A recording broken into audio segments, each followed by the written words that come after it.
إن الحمد لله نحمده ونستعينه ونستغفره ونعوذ بالله من شرور أنفسنا ومن سيئات أعمالنا من يهده الله فلا مضل له ومن يضلله فلا هادي له وأشهد أن لا إله إلا الله وحده لا شريك له وأشهد أن محمدًا عبده ورسوله أما بعد فإن أحسن الكتاب كتاب الله وخير الهدي هدي محمد صلى الله عليه وسلم وشر الأمور محدثاتها وكل محدثة بدعة وكل بدعة ضلالة الضلالة في النار من يطع الله ورسوله فقد رشد واهتدى ومن يعص الله ورسوله فقد ضل وغوى اللهم صل على محمد وعلى آل محمد كما صليت على إبراهيم وعلى آل إبراهيم إنك حميد مجيد اللهم بارك على محمد وعلى آل محمد كما باركت على إبراهيم وعلى آل إبراهيم إنك حميد مجيد رب اشرح لي صدري ويسر لي أمري واحلل عقدة من لساني يفقهوا قولي رب زدني علما سبحانك لا علم لنا إلا ما علمتنا إنك أنت العليم الحكيم أما بعد فأعوذ بالله من الشيطان الرجيم بسم الله الرحمن الرحيم يا أيها الذين آمنوا توبوا إلى الله توبة نصوحا عسى ربكم أن يكفر عنكم سيئاتكم ويدخلكم جنات تجري من تحتها الأنهار يوم لا يخزي الله النبي والذين آمنوا معه نورهم يسعى بين أيديهم وبأيمانهم يقولون ربنا أتمم لنا نورنا واغفر لنا إنك على كل شيء قدير۔ اللہ رب العزت نے اہل ایمان کو یہ حکم دیا توبو الی اللہ توبۃ نصوحا کہ تم اللہ سے خالص قسم کی توبہ کرو، اللہ سے ایسی توبہ کرو کہ جس کے بعد تمہارے گناہ مٹا دیے جائے، ایک ایسی توبہ کرو جس توبہ کے بعد تمہاری زندگی میں درستگی آ جائے، ایک ایسی توبہ کرو جس کے بعد تم گناہوں کی بجائے نیکی پہ قائم دائم ہو جاؤ۔ اس کا نتیجہ کیا نکلے گا؟ اللہ تمہارے تمام سابقہ گناہوں کو معاف کر دیں گے، تمہیں جنت میں داخل کر دیں گے۔ اس روز جس روز اللہ اپنے نبی کو، انبیاء کو اور ان کے ساتھ ایمان لانے والوں کو کبھی رسوا نہیں کریں گے، اور اس دن ان کا نور ان کے آگے آگے چل رہا ہوگا، اور وہ اس نور کے اندر اللہ کی طرف بڑھ رہے ہوں گے اللہ کی رحمتوں کو حاصل کرنے کے لیے، اور ساتھ وہ کہیں گے کہ اے اللہ ہمارے لیے ہمارے نور کو مکمل کر دے، ہمیں معاف کر دے، بے شک تو ہر چیز پہ قدرت رکھنے والا ہے۔ قرآن حکیم کے اس حصہ میں اور دیگر اس سے ملتے جلتے مقامات میں اللہ رب العزت نے اہل ایمان کو یہ تاکید کی ہے کہ وہ گناہ کر لینے کے بعد، گناہ ہو جانے کے بعد، حتیٰ کہ عام زندگی میں بھی وہ اللہ سے توبہ کرتے رہیں۔ اور توبہ کیا ہے؟ توبہ کے لیے کن امور کی ضرورت ہوتی ہے؟ اس میں یاد رکھیے کہ توبہ جس کو اللہ قبول کرتے ہیں، جس کے بعد اللہ گناہوں کو معاف کرتے ہیں، اور سورۃ الفرقان کے مطابق اللہ گناہوں کو نیکیوں میں بدلتے ہیں، اس کے لیے بنیادی 3 شرطیں ہیں۔ سب سے پہلی کہ انسان جو گناہ کر رہا تھا اس گناہ کو کرنا چھوڑ دے، جس گناہ پر تھا اس گناہ کو چھوڑ دے۔ دوسرا، جو گناہ اس نے کیا تھا اس پر فخر نہ کرے، تکبر نہ کرے، بڑائی کے طور پہ بیان نہ کرے، بلکہ اس پر ندامت محسوس کرے، شرمندگی محسوس کرے، گلٹ فیل ہو، اسے لگے کہ میں نے غلط کیا تھا۔ اور پھر تیسری بات کہ وہ یہ ارادہ اور عزم کرے، یہ فیصلہ کرے کہ دوبارہ میں یہ کام نہیں کروں گا۔ یہ 3 چیزیں اگر انسان کر لے تو اس کا نام ہے توبہ، کہ جو گناہ کر رہا تھا اس کو چھوڑ دے،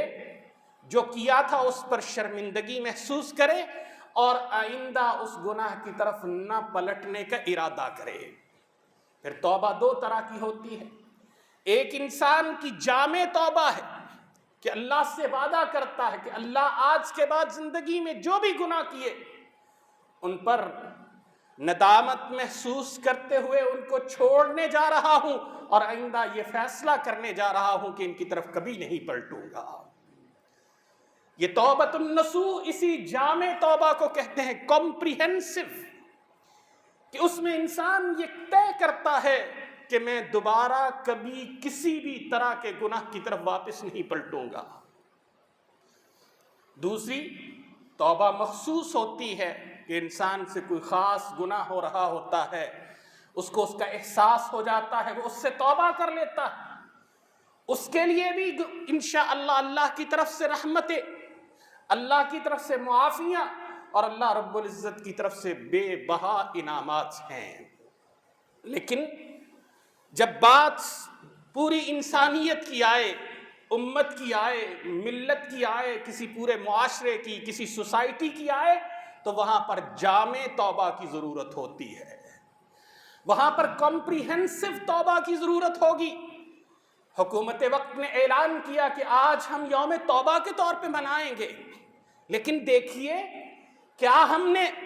بے حیائی کے وہ کام بند کر دیے جن کی وجہ سے اللہ کا یہ عذاب آیا؟ کیا ہم نے اپنے میڈیا کو پابند کر دیا کہ وہ جھوٹ پھیلانا چھوڑ دے؟ کیا ہم نے حکومت میں بیٹھے ہوئے وزراء سے یہ کہہ دیا کہ آج کے بعد جھوٹ نہیں بولو گے، دھوکہ نہیں دو گے، زیادتی نہیں کرو گے؟ کیا شرمندگی ہوئی کسی کو احساس ہوا؟ حکومت سے لے کر عوام تک سب کی یہی صورتحال ہے۔ آج ہم ایک دوسرے سے منہ چھپائے پھر رہے ہیں، اس سے لگتا ہے کہ ہم نے اجتماعی گناہ کیے ہیں۔ جب تک اجتماعی معافی نہیں مانگیں گے، اجتماعی توبہ نہیں کریں گے، اللہ کا یہ عذاب ٹلنے والا نہیں ہے۔ ممکن ہے اللہ ڈھیل دینے کے لیے ٹال دے، لیکن اللہ نے تو یہ ہمارے لیے رحمت بنایا ہے کہ اگر ہم اس سے سبق حاصل کر کے اپنی زندگی کا رخ متعین کر لیں، رخ موڑ لیں۔ اس لیے بنیادی شرط حدیث رسول صلی اللہ علیہ وسلم میں جو ہمیں ملتی ہے توبہ کے لیے، وہ ہے الندم التوبہ۔ رسول اللہ صلی اللہ علیہ وسلم سے حضرت عبداللہ ابن مسعود رضی اللہ تعالی عنہ وہ بیان کرتے ہیں کہ رسول اللہ صلی اللہ علیہ وسلم نے واضح کیا الندم توبہ، کہ ندامت شرمندگی کا نام ہے توبہ۔ کیا ہم شرمندہ ہوئے؟ کیا ہمیں یہ احساس ہوا؟ کیا ہم نے اپنے گریبانوں میں جھانک کر یہ دیکھا کہ ہم نے کیا غلطیاں کی تھیں کہ جس کی پکڑ یہ آئی کہ بیت اللہ کا طواف بھی رک گیا، مسجد نبوی جو رحمتوں کا منبع و مرکز تھا وہاں پہ زیارت کے لیے جانے والوں کو روک دیا گیا، مساجد بند کر دی گئی، نمازیوں کی تعداد محدود کر دی گئی، اور وہ جو بات کہنے والے ازراہ تفنن کر رہے ہیں، لیکن حقیقت یہ ہے کہ رسول اللہ صلی اللہ علیہ وسلم فرماتے ہیں رمضان آتا ہے، پہلی رات ہوتی ہے تو اللہ شیاطین کو باندھ دیتے ہیں، لیکن اس دفعہ تو انسانوں کو باندھ دیا گیا۔ اس کے پیچھے ہمیں اپنے اعمال کا جائزہ لینا ہے کہ کہیں ہمارے اندر تو وہ اعمال نہیں ہے کہ اللہ چاہ ہی نہیں رہے کہ یہ بندے آئیں۔ اللہ رب العزت چونکہ محسوس کر رہے ہیں، اور یہ بات حقیقت ہے کہ محض عبادت اللہ کو مطلوب نہیں ہے۔ جیسے توبہ کے لیے رسول اللہ صلی اللہ علیہ وسلم نے بڑا مختصر جامع کتنا خوبصورت قول واضح کر دیا، الندم توبہ، ندامت ہی کا نام توبہ ہے۔ شرمندہ ہو گئے، احساس ہو گیا تو سمجھ لو تمہاری توبہ ہو گئی، لیکن اگر احساس ہی نہ ہو، اس لیے آپ دیکھیے رسول اللہ صلی اللہ علیہ وسلم نے یہ باتیں سمجھانے کے لیے واقعات بیان کیے کہ پچھلی قوموں میں سے ایک شخص 99 انسانوں کو 99 لوگوں کو قتل کر کے توبہ کا فیصلہ کرتا ہے۔ سمجھانے والا صحیح طرح سے سمجھا نہ سکا، اس نے اس کو بھی قتل کر کے 100 کی گنتی پوری کر لی۔ اس کے بعد اس کو احساس پیدا ہوا، اور احساس جب ہوا اس کہنے والے عالم نے اس کو کہا کہ تم یہ بستی چھوڑ کر فلاں بستی میں چلے جاؤ۔ احساس پیدا ہوا، توبہ کے لیے خواہش پیدا ہوئی، ابھی وہ اگلی بستی میں پہنچا نہ تھا، نصف راستے پر تھا، آدھے راستے پہ تھا کہ اس کی موت کا وقت مقرر اس پر آن پہنچتا ہے، اور ابھی وہ آدھے راستے سے پیچھے ہے، تھوڑا سا پیچھے ہے، لیکن اللہ رب العزت اس کے اس احساس کی بنیاد پر، اس کے اس فیصلے کی بنیاد پر، اس کے اس ارادے کی بنیاد پر زمین کو حکم دیتے ہیں کہ پچھلی زمین پھیل جائے، اگلی زمین سکڑ جائے۔ فرشتوں کے ذریعے فیصلہ کرواتے ہیں، ناپ لو، پچھلی بستی کے قریب ہے تو جہنم والے اس کی روح قبض کر لیں، اگلی بستی کے قریب ہے تو جنت والے اس کی روح کو قبض کر کے جنت میں لے جائیں۔ کیا ہے؟ صرف ایک فیصلہ ہے۔ اللہ رب العزت گناہگار سے نہیں، اللہ گناہوں پر اڑ جانے والوں سے نفرت کرتے ہیں۔ اللہ ان لوگوں سے جو گناہ کر کے توبہ کرتے ہیں، حتیٰ کہ بعض احادیث میں آتا ہے ایک دن میں اگر 70 بار بھی وہ انسان گناہ کر کے پھر توبہ کرتا ہے، اللہ پھر بھی اس کو معاف فرماتے ہیں۔ اللہ تو کہتے ہیں زمین سے لے کے آسمان تک جتنی فضا ہے، جتنا مقام ہے، جتنی جگہ ہے، یہ بھر کے تو گناہوں کو لے کے آ جائے، مجھ سے گناہوں کی معافی مانگے، میں تجھے معاف کر دوں گا، ولا ابالی، میں کوئی پرواہ نہیں کروں گا۔ لیکن شرط کیا ہے؟ شرط ہے کہ ہم توبہ کریں، اور اس توبہ کے لیے، اس ندامت کے لیے جو چیزیں ہماری مددگار ہو سکتی ہیں، جو چیزیں ہمیں سپورٹ کر سکتی ہیں، جن چیزوں کی وجہ سے ہمارے اندر یہ احساس پیدا ہو سکتا ہے، آئیے ذرا ان کا جائزہ لیتے ہیں۔ سب سے پہلی بات کہ انسان گناہ کب کرتا ہے؟ جب وہ اللہ رب العزت سے غافل ہوتا ہے، جب انسان جہالت کی بنیاد پر، جب انسان غلط کیلکولیشن کی بنیاد پر یہ سمجھ بیٹھتا ہے کہ اللہ کی پکڑ نہیں آئے گی، یا یہ گناہ نہیں ہے، یا یہ گناہ تو ہے لیکن اتنا بڑا نہیں ہے، یا مجھے اس کے بعد توبہ کا موقع مل جائے گا۔ اس لیے اللہ رب العزت نے سورۃ النساء میں کہا انما التوبۃ علی اللہ للذین یعملون السوء بجہالۃ، کہ اللہ توبہ ان لوگوں کی قبول کرتے جو جہالت کی بنیاد پر گناہ کرتے ہیں، ثم یتوبون من قریب، پھر فوراً بہت جلد قریب ہی میں اللہ سے توبہ کر لیتے ہیں۔ ادھر گناہ ہوا، اور حدیث میں تو اس کے لیے باقاعدہ اشارے موجود ہیں کہ رسول اللہ صلی اللہ علیہ وسلم نے فرمایا اللہ رب العزت فرشتوں کو حکم دیتے ہیں کہ اس نے گناہ کر لیا ہے، چند لمحے انتظار کر لو، شاید یہ بندہ توبہ کر لے، اگر توبہ کر لے تو اس کا گناہ مت لکھنا۔ لیکن دوسری طرف اللہ رب العزت کہتے ہیں کہ وَلَيْسَتِ التَّوْبَةِ لِلَّذِينَ يَعْمَلُونَ السَّيِّئَاتِ حَتَّى إِذَا حَضَرَ أَحَدَهُمُ الْمَوْتُ قَالَ إِنِّي تُبْتُ الْآنَ، ان لوگوں کی توبہ کوئی قبول نہیں ہوگی جو ساری زندگی گناہوں پر ڈٹے رہے، موت کو دیکھا تو فوراً کہا ہم اب توبہ کرتے ہیں، اللہ کہتے ہیں ہم ایسوں کی توبہ کو قبول نہیں کریں گے۔ یقیناً قیامت کے ہم بہت قریب ہیں، اور اس میں ایسے مواقع کی رسول اللہ صلی اللہ علیہ وسلم نے نشاندہی فرمائی ہے جب توبہ کا دروازہ بند کر دیا جائے گا، کہ ایک دن اچانک لوگ دیکھیں گے کہ سورج مشرق کی بجائے مغرب سے طلوع ہو رہا ہے۔ فرمایا اس دن کے بعد ان کے لیے توبہ کا دروازہ بند کر دیا جائے گا۔ اسی طرح اللہ قرآن میں کہتے ہیں کہ جن لوگوں نے کچھ نشانیوں کے ظاہر ہونے سے پہلے ایمان کو نہیں اختیار کیا ہوگا، ان کو ان کا ایمان نفع نہیں دے سکے گا، ان کا ایمان ان کے لیے کوئی فائدہ مند نہیں ہوگا۔ جیسے دجال کا ظہور ہے، جس شخص نے دجال کے دنیا میں آنے سے پہلے ایمان کو اختیار نہیں کیا ہوگا، دجال کے آنے کے بعد وہ ایمان لے بھی آئے تو قبول نہیں کیا جائے گا۔ اس لیے ایمان کی حالت انسان کے لیے ایک طرح سے توبہ کا دروازہ ہے کہ انسان اس میں اللہ رب العزت سے ہمہ وقت معافی کا طلبگار رہتا ہے۔ تو احساس ندامت، احساس شرمندگی کب پیدا ہوگا؟ جب ہم اللہ رب العزت کے بارے میں علم بھی حاصل کریں اور اپنی جہالت کو دور کرنے کے لیے علم کی کھوج میں لگے رہیں۔ دوسری چیز، ہم غفلت سے بیدار ہوں۔ اللہ رب العزت نے جیسے سورہ آل عمران میں بڑی تفصیل سے کہا سارعوا الی مغفرۃ من ربکم، اپنے رب کی مغفرت کی طرف دوڑو، وجنۃ عرضها السماوات والارض اعدت للمتقین، اس جنت کی طرف دوڑو جس کا طول و عرض کیا جانو، اس کا تو عرض جو ہے، اس کی جو چوڑائی ہے وہ آسمان و زمین سے زیادہ ہے۔ اس کے لیے جو اللہ نے کہا ہم نے متقین کے لیے تیار کیے، فرمایا اس کے لیے دوڑو۔ اور وہیں پر پھر اللہ رب العزت کہتے ہیں کہ ہم توبہ کن کی قبول کرتے ہیں؟ والذین اذا فعلوا فاحشۃ، جن سے کبھی کوئی بدکاری ہو گئی، او ظلموا انفسہم، یا انہوں نے اپنی جانوں پہ ظلم کر لیا، ذکروا اللہ، پھر وہ غفلت سے بیدار ہوئے، اللہ ان کو یاد آ گیا،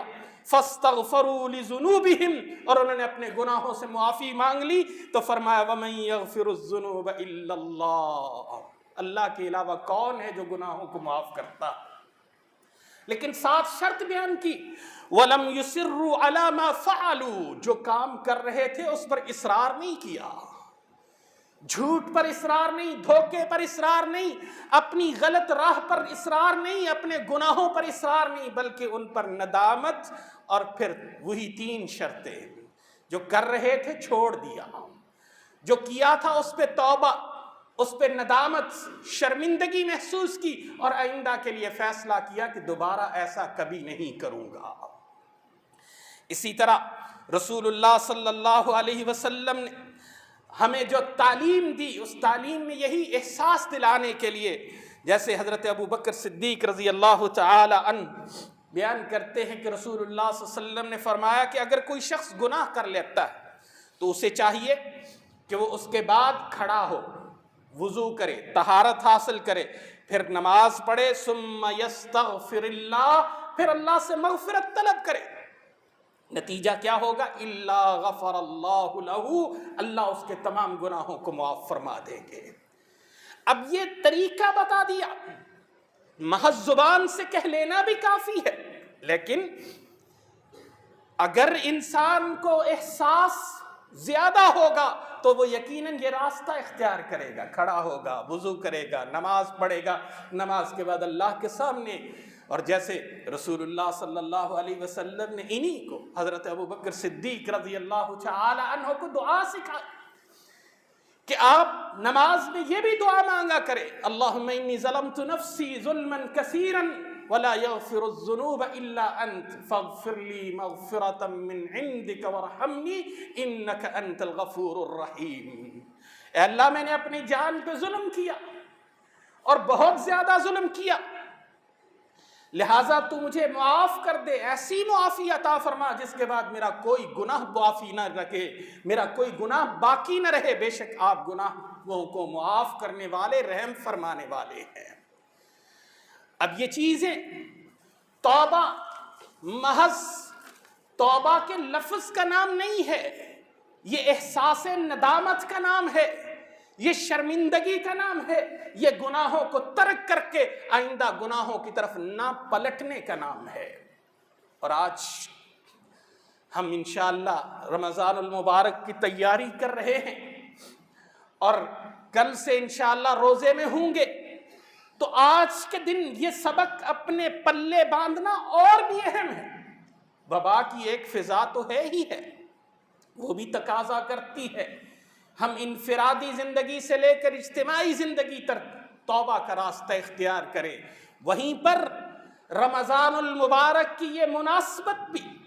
ہمیں اس بات پر آمادہ کرتی ہے کہ رمضان توبہ کا مہینہ ہے، رمضان رجوع کا مہینہ ہے، رمضان شرمندگی کا مہینہ ہے کہ انسان اپنے پچھلے گناہوں پہ شرمندہ ہو کر اللہ سے معافی مانگ کے آئندہ زندگی بہتر کرنے کا فیصلہ کرے۔ یہ فیصلے کا مہینہ ہے، یہ تربیت کا مہینہ ہے۔ اور یاد رکھیے کہ اس میں عبادات میں بہترین عبادتیں دو سر فہرست، اس کے بعد باقی عبادتوں کا بھی بے شمار اللہ کے ہاں وزن ہے اور بے بہا ان کی قدر ہے۔ پہلے دو عمل کون سے ہیں؟ ایک ہے روزہ اور دوسرا ہے قیام اللیل، رات کا قیام۔ اب یہ قیام اللیل جس کو میسر ہے، ممکن ہے،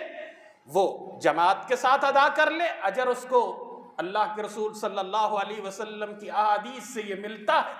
کہ جس نے امام کے ساتھ مل کر کچھ وقت کے لیے بھی قیام کر لیا اس کو پوری رات کے ثواب مل جائے گا۔ اور انفرادی بھی یہ عبادت رسول اللہ صلی اللہ علیہ وسلم عموماً کرتے رہے۔ یہ بحثیں نہ چھیڑیے،